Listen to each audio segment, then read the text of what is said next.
네, 저는 그 신내림, 뭐 신기 이런 거는 뭐 근거가 없는 것 같아서 잘 모르겠고 대신에 책이나 어떤 뭐 주역, 역학, 명령 이런 것들을 통해 가지고 과거로부터 지금까지 전해 내려오는 그런 법칙 뭐 이런 것들에 대해서는 조금 그럴 수 있겠구나라는 생각이 좀 개인적으로 가집니다. 이게 뭐 사실인지 아닌지 정확히는 모르겠습니다만은 그래도 이렇게 오랫동안 우리들이 이 학문에 대해서 관심을 많이 가지고 그걸로 많은 것들을 설명할 수 있었다는 것 자체가 사실은 의미가 있는 게 아닌가 생각이 들어서 좀 공부를 하고서 이 부분에 대해서 말해야 되겠다. 섣부르게 아무것도 모르면서 함부로 폄훼하거나 이러면 안 되겠다. 이런 생각을 좀 했습니다. 자, 그런데 이렇게 이렇게 오픈마인드를 가지고서 잘해줘야지라고 생각한 이 와중에 얼마 전에 국민의힘의 그 대선 주자로 나와 있는 윤석열 후보가 토론회 하는 동안에 손바닥에 왕자를 새겨가지고 저분은 저런 식으로 이렇게 부적처럼 무슨 미신처럼 이런 걸 좀 붙이고 다니시는 분이냐 신기하네 이렇게 생각을 했고요. 그때부터 이제 윤 후보의 무속 논란이 와이프의 뭐 운세 콘텐츠 박사 논문 플러스 뭐 그분이 또 개인적으로 친분을 가졌다라고 하는 분의 뭐 무속적인 행동, 신앙 이런 것들이 연결되어서 계속 문제가 되는 것 같아요. 특히 유승민 의원이 지금 그 부분을 지적을 많이 하고 있거든요. 뭐 학문침을 하는 사람하고 친하게 지내는 거 아니냐, 뭐 정법이라고 하는 사람하고 뭐 스승 멘토냐, 뭐 이런 얘기 나왔습니다. 고려해서 그 부분들과 관련해서 한번 정리를 해보기 위해서 제가 아주 특별히 이분을 모셨습니다. 자, 정치인과 역술 혹은 무속 도대체 어떤 관계가 있는지 대한민국 최고의 그런 미래 예측 연구 소장님이시죠. 동방대학원 대학교에 계셨었던 미래 예측학과 주임 교수님이셨습니다. 네, 노병한 교수님 모시겠습니다. 안녕하세요. 네, 반갑습니다. 네, 생각보다 되게 젊으셔서 이렇게 약간 도사님들은 좀 머리도 하시고 좀 다를 줄 알았는데 아니네요. 나이가 좀 제법 들었죠. 아, 그러나 요즘은 뭐 70대가 돼도 청년 시대라고 그러니까 젊게 살려고 노력을 하고 있습니다. 그러군요. 네. 네, 좋습니다. 자, 저희가 이 자리에 우리 교수님 모신 이유가 있습니다. 얼마 전에 윤 전 총장이 이렇게 손바닥에 왕자 그린 거 가지고서 이제 네. 저분은 저런 데 관심이 많나? 이렇게 대선 주자 나오신다는 분이 저런 거 의지하는 건 좀 보기 안 좋지 않냐? 이제 이런 생각을 한창 할 때 윤 전 총장은 그런데 8월 달에도 그런 분을 만났어. 이런 얘기가 들리는 거예요. 그래서 네. 그런 분이 누구냐라고 했더니 김종인 전 국민의힘 비상대책위원장을 만났는데 거기까지는 우리가 다 알고 있는 얘기였어요. 만났는데 그 자리에 역술인이 등장했다더라 이 얘기가 나오는 거예요. 그러면 윤석열은 정말 이 무속신앙에 푹 빠져 계시는 분이 맞구나 이렇게 생각이 들었거든요. 어떻습니까? 저하고 윤 후보님하고 약속이 된 게 아니고 네. 김종인 박사님하고 사전에 식사 약속이 돼 있었는데 정갑윤 전 국회 부의장님이 네네. 거기에 동석할 때 같이 오시게 돼서 만나게 된 거죠. 그럼 그때 처음 보신 거예요? 네. 그러면 김종인 위원장하고는 그날 그냥 왜 만나시기로 한 거예요? 그냥 평소에 자주 만나는 사이니까. 친하세요? 예, 한 몇십 년 됐어요. 사이가. 네. 그러면은 김종인 위원장의 정치적인 뭐 방향이나 이런 것도 좀 얘기해 주시고 그래요? 뭐 그런 것이라기보다는 일반적인 세상 돌아가는 이야기를 자주 나누는 사이였죠. 네. 그렇구나. 김 위원장님은 어때요?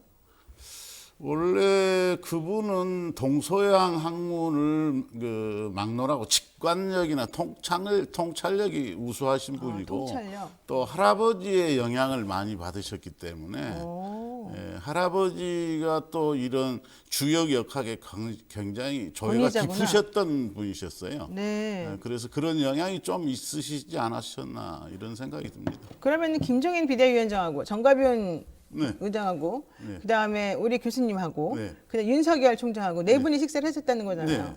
뭐 드셨어요 그때? 그 정식 점심 오찬을 했죠. 한정식 이런 거? 네, 네. 그럼 그 자리에서 어쨌든 이런저런 얘기가 오갔을 텐데 뭐 무슨 얘기 하셨어요? 저는 주로 듣는 입장이었고요.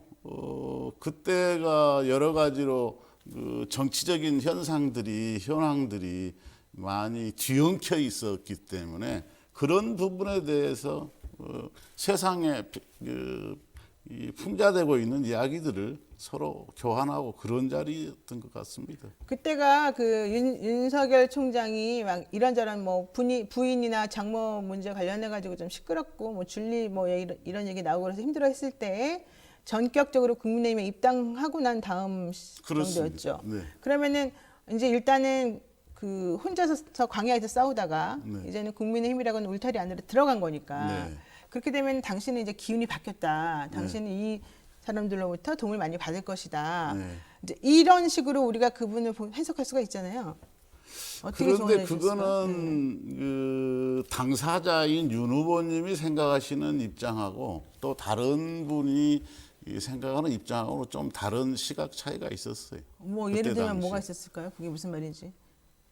아니, 그 당에서 끌어오려고 하는 당 지도부의 입장하고 당을 필요로 하는 외연 세력, 그런 중심 세력이 필요한 당사자하고 또 밖에서 지켜보시는 그 입장에서는 각각 의견이 다를 수 있고 보이는 시각이 다를 수가 있는 거죠. 야, 각자 해석은 다르지만 그럼 어쨌든 잘했다 이렇게 보는 거죠. 그러면 그거는. 그럼 그때 저는 되게 거기에 대한 그 충분한 이야기는 제가 할 수 없는 거고요. 그럼 어쨌든 조언을 해주셨겠네요. 당연히 조언은 뒤따르겠죠. 정치 앞으로 할 때 어떻게 해라. 구체적으로 생각나는 거 한 개만 말하면 안 돼요? 그거는 특별히 생각나는 게 없습니다. 네. 어쨌든 그럼 그동안에 지금 그럼 그때부터 네. 어쨌든 교수님은 그날 처음 만난 거니까 윤 네. 총장을 그때부터 윤 총장이 지금까지 행동해온 것을 보면 오늘까지 네. 잘하고 계십니까? 제가 봐서는 뭐 상중하로 나눈다면은 상 정도 되지 않나 이렇게. 그럼 본인이 평가를 할수 뭔가 이렇게 조언해준 대로 지금 흘러가고 있어요? 제가 뭐 조언을 특별히 해주는 건 없습니다. 그러면은 그냥 당신이 이렇게 갈 것이다라고 예측만 해주셨는데 거기 예측해 주는 것도 없고요. 그냥 우연히 점심 한번 먹은 것이지 그분하고 특별한 관계가 아닙니다. 그러면은 김종인 위원장은 이 대선판에서 어떤 역할을 하게 될까요? 그분은 정권 교체를 위한 어른 노릇을 충실히 하시지 않겠습니까? 본인이 그 국민의힘 비대위원장을 가서 역할 수행을 하실 때 정권 교체를 위한 그 수권 정당의 기반을 다지는 데 자기의 역할이 다 있다고 보셨고 역할을 다 하고 나오셨기 때문에 그거를 완성하는 데 뒤따를 수 있는 여러 가지 조언은 충분히 할 수 있다고 봅니다. 다시 본격적으로 뛰어들지는 않으실 것 같아요. 저는 그렇게까지는 보지 않고요. 그렇게는 안 본다. 그러니까 조언 정도, 네. 뭐 방향 잡아주는 정도, 정도. 좋습니다. 자, 여기서 잠깐 노 교수님이 어떤 분인지 잘 모르실 분들을 위해서 물론 많이 알고 계시겠지만 간단하게 설명을 드릴게요. 이제 동방대학원이라고 하는 곳에서 네. 학생들을 지금 가리키신 전력이 있으신 거예요. 그럼 동방대학원에 미래 예측학이라고 하는 학문이 있습니까? 네. 그 과가 그러니까 전공이 따로 있는 거죠. 그렇습니다. 그걸 만드셨어요? 학과가. 학과가? 네. 그걸 따로 만드신 거예요? 네. 처음에는 교육인적자원부가 반대를 해서 민속문화학과로 출발을 했다가 민속문화학과. 민속문화학과로 출발을 했다가 1년 후에 이제 석사과정에서 박사과정을 개설을 하면서 제가 미래예측학과로 학과 명칭을 바꿨습니다. 그럼 교수님은 죄송한데 무슨 전공을 하셨어요? 저는 전체적으로 역학을 전공한 사람인데 역학이라고 하면은 천문, 지리, 인사를 통할하는 학문을 역학이라고 합니다. 천문 역경학, 그리고 풍수지리학, 그리고 인사 명리학 이 세 가지를 합해서 역학이라고 합니다. 그런데 일반인들이 역학이라고 하면은 사주만 보는 것으로 이렇게 국한해서 생각하는데 그렇지는 않고요. 서양에는 서양의 학술이 있다고 하면은 동양에는 동양의 역술이 있습니다. 그러면 역술과 학술의 차이가 뭐냐 하면 역술은 방법이 있는 것이고 학술은 방법론이 있어요. 그게 다릅니다. 방법이라는 것은 바로 해결을 할 수 있는 직접적인 도구나 도수나 수단이나 스킬이나 방식이 있다고 하면 서양 학술의 방법론은 그런 것들을 직접적으로 개입하고 해결할 수 있는 수단이었기 때문에 체계화하고 시스템화하고 일반화된 절차를 만들어가는 방법론이 있는 거예요. 그래서 이게 서양의 학술하고 동양의 역술의 차이점이 거기에 있습니다. 그래서 동양 역술이 추구하고자 하고 궁구하고 연구하는 기본 개념이 뭔지를 정확히 이해한다면 전혀 서양이 추구하고 궁구하고 있는 학술하고 비교해서 비과학적이다 이렇게 이야기를 하등의 이유가 없다. 저는 그렇게 봅니다. 그래요? 네. 그러니까 과학으로서 이걸 좀 제대로 들여다봐야 된다. 그렇습니다. 그리고 실제 뭐 얘기되고 있는 그런 과학하고 다르지 않다. 네. 예를 들면 중국에서는 대학교의 교양 필수 과목에 네. 풍수과학 또는 인문과학이라는 이 과목으로서 교양 필수 과목이 있습니다. 네. 네. 그런 면에서 본다면은 우리 사회도 이런 부분에 대해서 네. 배우고 익힐 필요가 있지 않나. 네, 좋습니다. 자, 이제 본격적인 얘기 한번 해보는데요. 자, 우선 여러분들 우리 이야기의 시점이 됐던 윤석열 전 총장의 손바닥의 왕자를 한번 보면서 얘기를 한번 해보도록 하겠습니다. 지금 화면에 나오고 있습니다.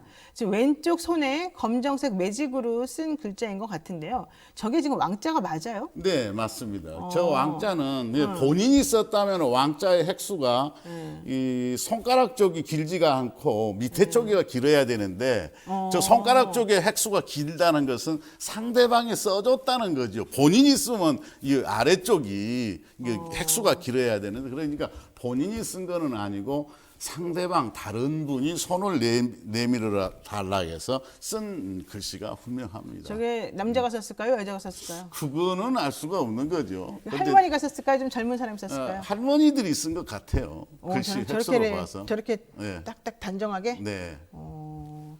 그런데 이제 저런 문자는 왜 써요? 저런 거? 통상적으로 길상 문자라고 합니다. 길상 문자? 상스러운 기운을 불러들이거나 상스러운 기운을 활용하는 기법으로서 쓰는 길상 문자예요.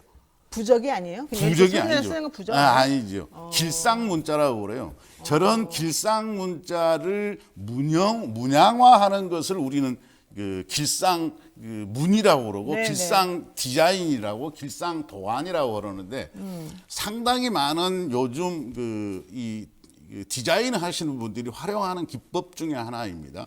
그런데 길상 문자는 가장 우리가 쉽게 접하는 길상 문자가 이 불교에서 사용하는 절만자가 있습니다. 절만자. 그리고 기독교에서 사용하는 열십자가 있습니다. 네.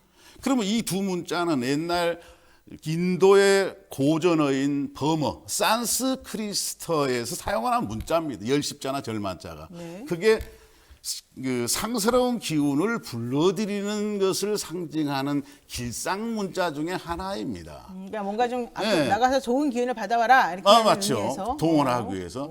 그러면은 그러한 것이 발전해서 이 서예 기법의 문자 활용 기법 중으로서 예를 들어서 임금왕자를 쓴다거나 나딜자를 쓴다거나 하늘천자를 쓴다거나 이런 방법들을 전통적으로 우리 조상들이 사용했던 길상 문자입니다. 근데 저런 문자를 뭐 좋습니다. 길상 문자가 있다고 치고 네. 저런 문자를 굳이 이렇게 써가지고 어디 뭐 토론할 때 나오는 것은 네. 좀 불안하고 걱정되니까 그런 거 아니에요? 예, 통상적으로는 좀 심지가 그게 약해 보이지 보이는데. 않는 곳에 써가지고 주머니에 그 문자를 써가지고 가지고 나온다거나 발바닥에 쓰거나. 예, 발바닥에 쓴다거나. 근데 발바닥 이야기가 말씀하셨을까 그런데 발바닥에 임금왕자를 가지고 태어난 사람도 있습니다. 바닥에요? 네, 오. 예를 들면 세조시대에 조선 세조시대에 네. 그 어떤 분이 계셨냐면은 그 해조국사라는 분이 있었는데 안동김씨 출신인데 해조국사가 네. 한글을 창제하는데 도움을 준 신미대사의 제자예요. 그 많이 그 보좌 역할을 하셨는데 네. 이 해미국사가 태어날 때 발바닥에 임금 왕자를 가지고 태어났어요. 그럼 임금이 된다는 상이에요? 아니에요. 기운이 그만큼 강하다는 이야기죠. 그래서 예를 들면 수험생들이 시험을 보러 간다거나 면접을 보러 갈 때는 나딜자를 이렇게 몸에 지니고 나딜자? 간다거나 나딜. 일을 할 때, 일을 할 때 나딜자. 그럼 뭐 예. 시험 같은 거 보러 가는 학생들 수능 이제 보러 가야 되는데 좀 써놓고 예를 가도 들면 되겠네요. 어디 가서 PT를 한다거나 브리핑을 할 때는 노트북 바닥에다가 나딜자를 근데 쌓고 그런 게 한다거나. 무슨 의미가 있어요? 그거는 그냥 글자 써놓는 그 게 심리적인 안정감이 심리적 있죠. 안정감. 예를 들면 우리가 현대의학에서도 심리 치료를 할 때 미술 치료를 한다거나 음악 치료를 한다거나 할 때 전부 사용하는 동원되는 활용되는 기법들 중에 하나입니다. 그런데 그거를 비과학적이라고 우리는 이야기하지 않습니다. 네, 다 길상 문자, 길상 문양, 길상 색상을 활용하는 기법들인 거죠.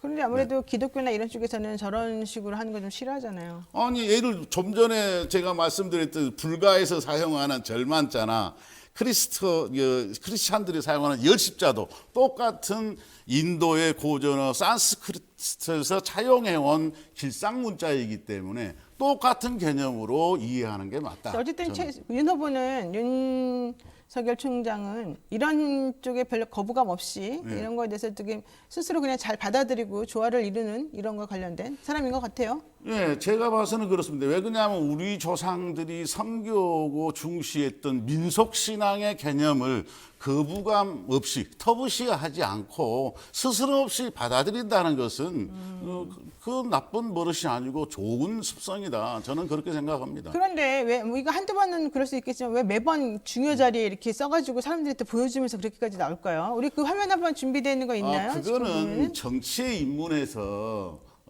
굉장히 큰 TV 토론을 나가는데 정치 입문 초년생으로서 상당히 심적인 압박감이 있으셨지 않았을까. 아니면 대선 후보가 그런 식으로 그 정도의 압박감인데 뭐 지금 화면 보시면 나옵니다. 2차, 3차, 4차, 5차 나왔는데 네. 지금 4번 다 저렇게 했다는 건데 네. 대통령 후보는 사실은 우리 국민들을 전부 다 이렇게 안정감 있게 이끌어줘야 될 사람인데 저런 식으로 불안하다고 해서 계속 저런 모습을 보이고 어딘가에 의존하고 과학적이지 않은 것에 뭔가 좀 집착하는 모습을 보이는 거는 좀 국민들을 불안하게 만들지 않습니까? 근데 우리가 지도자가 됐다는 사람은. 저런 행위를 과학적이냐 비과학적이냐 이렇게 양분화시켜서 생각할 필요는 없다고 봅니다. 그럴 필요는 없고. 네. 예를 들어서 예전에 대선 후보들도 우리 노출이 되지 않았기 때문에 그렇지 네. 얼마든지 활용했을 가능성이 있다. 저는 그렇게 사람들이 안 보여서 그렇지 그런 식으로 할 예를 거니까. 들면은 동서고금을 막론하고 모든 인류들은 각각의 믿음 체계를 가지고 있습니다. 다양한 믿음 체계를.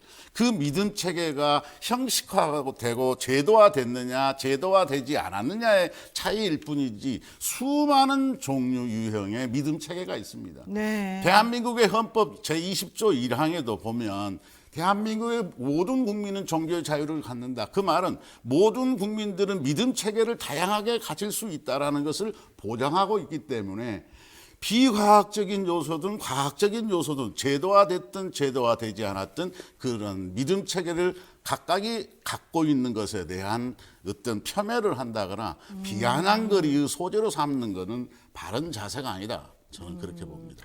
근데 그 최순실 씨 예전에 오방색인가요? 뭐 네. 그거 한참 난리가 났었잖아요. 또 그리고 뭐 박근혜 대통령도 그런 거 좋아했다 그러면서 좀 네. 뭔가 과학적이지 않은 것을 자꾸 의지하려는 그런 약한 모습을 보이는 거는 좋지 않았다. 이런 그런데 우리가 지금 디지털 영상 시대에 사는데 디지털 영상의 기초 시스템이 네. 64K에서 출발을 했습니다. 다트가. 그렇게 64K에서 출발했는데 이 디지털 기술을 우리가 비과학적이라고 하고 미신이라고 하지는 않습니다. 예를 들면 오방색을 활용하는데 이 오방색이라는 개념은 네. 음양오행 이론을 차용해서 사용하는 색상의 기법입니다. 그거를 미신 요소라고 폄훼하는 거는 그거는 잘못된 자세가 아닌가 이렇게 좋습니다. 생각이 듭니다. 자, 어쨌든 윤석열 후보가 수습하는 과정 중에서 조금 말을 왔다 갔다 한 게 뭐 손가락만 씻어서 그런 거고 할머니가 써준 건데 그냥 내가 잊어버리고 왔다. 이 말들이 조금 사실은 진실이 아니었다고 느껴지기 때문에 더 좀 문제가 있었던 것 같아요. 그건 진실이 아니었겠죠, 솔직히. 제가 보기에는 그 부분은 손을 씻지 않고 손가락을 씻었다 이 말은 당사자인 말이 안 되는 윤 후보 본인께서 하신 말씀이 아니고 아마 김용남 다른 의원이 캠프의 했어요. 인사가 네, 토론 패널로 나와가지고 이야기하는 중에 했던 이야기로 알고 있고요. 그래서 본인이 손바닥의 왕자와 관련된 이야기가 자꾸 일부 조금 변화되다 보니까 오해의 소지가 있었겠지만 본인으로서는 그렇게 넘어갈 수밖에 없었지 않았겠나. 충분히 내가 이해가 불안해서 가는 썼다 이렇게 말을 못하고. 네. 좋습니다. 자, 그런데요. 정치하시는 분이나 사업하시는 분들은 특히 이런 쪽에 의지하는 분들이 많은 것 같더라고요. 많습니다. 왜 그럴까요, 그분들? 왜 그러냐면은 미래에 대한 불가측성, 예측이 어렵기 때문에 그렇습니다. 예를 들면은 가장 여론이 가장 빠르게 변하는 것이 정치 현상 속에서의 민심입니다. 네.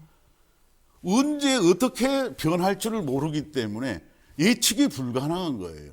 또 두 번째 경기 변동도 마찬가지예요. 경제 현상도 늘 경기 변수가 많아가지고 그런 변수들의 변동을 미리 예측하기 어렵기 때문에 경제학이라는 학문이 만들어졌지만 경제학이라는 학문이 가지고 있는 방법론이 제시하고 있는 예측 프로그램들이 거의 다 맞춘 적이 별로 없습니다. 사회학을 전공한 사회과학 방법론을 가지고도 사회 현상을 100% 맞출 수가 없지 않습니까?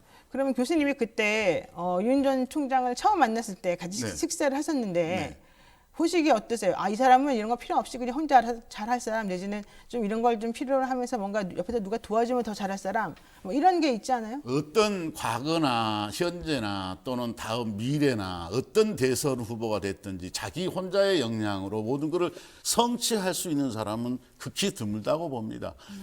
캠프에 또는 보좌진들의 수많은 좋은 그룹에 도움을 얻어서 하나의 다듬어가고 완성해가는 것이지 완전한 체를 가지고 대선 후보로 나서는 사람이 있을까요? 그러면 그분은 어떤 유형의 리더일까요? 대선 후보가 대선에 나가면 당선이 될까요? 뭐 어떻게 될까요? 저는 가능성이 높다고 보고요. 상당히 정직성의 무게를 둡니다. 정직성에. 정직해요, 그분은? 제가 보기에는 정직하다고 봤어요. 왜? 성격 자체가 소탈하고 북구김이 없는 그런 성격이었기 때문에 상당히 바른 자세, 정직성을 갖고 있지 않나. 그 이상 더 깊은 점은 제가 잘 모르겠지만 이 지면상으로나 그때 오찬장에서 제가 만나고 느꼈던 점은 소탈하다, 정직하다, 꾸밈이 없다. 이런 점에서는 상당한 점수를 줄 수 있는 후보감이 되지 않나 이렇게 봅니다. 그러면 지금 좀 얘기되고 있는 게 홍준표 의원이라든가 네. 뭐 이재명 후보라든가 이런 분들이 있잖아요. 같이 이제 대비될 만한 분들. 그분들은 어때요? 그분들도 정치적인 역량은 갖고 있는 분들이죠. 그런데 색깔이 다르지요. 어떻게 다를까요? 색깔이. 그래서 조속으로 변하는? 색상이 변하고 어제 했던 말과 오늘 했던 말이 다른 면모들이 많기 때문에 누가? 어떤 분이 특히 상대적으로? 많은 분들이 그렇죠. 누구라고 지목할 수는 없지만 네. 그렇습니다. 상대적으로 어쨌든 간에 제가 지금 말씀드린 3명 중에도 있군요. 그런 분이. 예를 들면은 자기의 주장을, 자기의 색깔을, 자기의 본질을 이 시청자들이나 유권자들한테 내보여야 되는데 그렇죠. 상대를 깎아내리려고 하는 면을 본다면 그건 자기를 내보이지 않고 상대를 무너뜨리려는 그런 점에서 바람직한 후보 경쟁에서는 좀 벗어난 태도리다 이렇게. 그러면 보입니다. 지금 우리 교수님 찾아오신 뭐 정관계나 기업 인사도 되게 많으실 거고 요즘은 이제 선거 철이니까 특히 좀 정치인을 중심으로 말을 해보면 네. 혹시 지금 당시에 조언해 주셨거나 이런 것들이 지금 보니까 딱 맞았다. 뭐 이런 분이 있어요? 제가 그동안 경험했던 정치인들과의 상관관계에서 보면 제가 조언했던 분들이 거의 다 성공을 했습니다. 그래요? 네. 그럼 문재인 대통령도 될 거라고 생각해서 지금 되신 거예요? 제가 기사화됐던 기사들을 보면은 사전에 예언했던 내용들이 거의 다 90% 이상 맞았기 때문에 저는 제가 틀리게 학문을 하지 않았다 이런 데 자신을 갖고 있습니다. 그래서 김종인 위원장님이 특히 오시고 오랫동안 같이 계셨군요.